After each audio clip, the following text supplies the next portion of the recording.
దేవునికి స్తోత్రం. Hallelujah. Praise the Lord. కుటుంబాలు ఎట్లా ఆశీర్వదించబడతాయి ప్రియులారా? మీకేమన్నా ఐడియా ఉందా? ఆశీర్వాదం కావాలి అందరికీ, అంతే కదా? ప్రతి ఒక్క మానవుడు కూడా కోరుకునేది అదే, ప్రతి వ్యక్తి కూడా కోరుకునేది అదే. దేవుని చేత ఆశీర్వదించబడాలి, ఆశీర్వాదంగా ఉండాలి, బాగుండాలి అనే కోరుకుంటారు. మరి ఎట్లా వస్తుంది? నోవాహు ఉన్నాడు, ఎట్లా ఆశీర్వదించబడ్డాడు? అప్పుడు ఇంకా ధర్మశాస్త్రం దేవుడు ఇవ్వాల.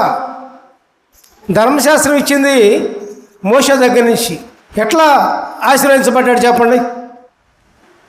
నీతిగా జీవించాడు. ధర్మశాస్త్రం లేకపోయినా, అప్పుడు దేవుడు ధర్మశాస్త్రం చెప్పకపోయినా నీతిగా జీవించాడు. అంటే ఒక భార్యతో, ఒక భార్య, ఒక భర్త, అంతే, ఇతర సంబంధాలు లేవు. నీతివంతమైన జీవితం జీవించాడు, అందుకే ఆశ్రయించబడ్డాడండి. దేవునికి స్తోత్రం. అట్లా నీతి అంటే అదే. ఒక పురుషుడు, ఒక స్త్రీ, ఒక స్త్రీ, ఒక పురుషుడు వివాహం పెట్టింది అందుకే, ఇట్లాంటి సన్నాసి పనులు చేసుకోకుండా ఉంటాకి. ఆ విధంగా ఉన్నప్పుడు కుటుంబాలు ఆశ్రయించబడతాయి, పిల్లలు ఆశీర్వదించబడతారు, కుటుంబం అంతా కూడా క్షేమంగా ఉంటుంది. హల్లెలూయా. Praise the Lord. అర్థమైందిగా? కాబట్టి పిల్లరా, మరి ఆ విధమైన ఆశీర్వాదం మనకు కావాలంటే మనకు నీతి జీవితము ఉండాలి, నీతి జీవితము ఉండాలి.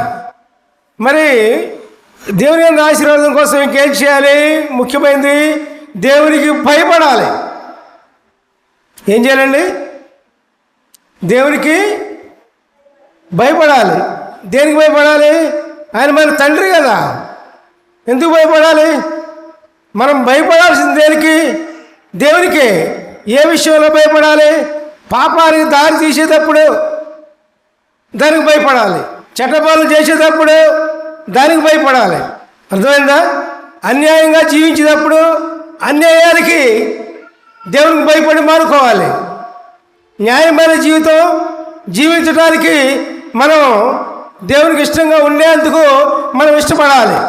అప్పుడు దేవుని ఆశీర్వాదము, దేవునికి భయపడినప్పుడు మరి దేవుని ఆశీర్వాదం వస్తుంది. ఇప్పుడు అబ్రహాము అన్నాడు, దేవుడు అడిగింది ఇచ్చేసాడు, అంతే. దీవించబడ్డాడు కదా, ఆశీర్వదించబడ్డాడు కదా, విశ్వాసులకే తండ్రిగా మార్చబడ్డాడు కదా. మరి కొన్ని మచ్చు తొనకలు బైబిల్లో చెప్పబడినాయి.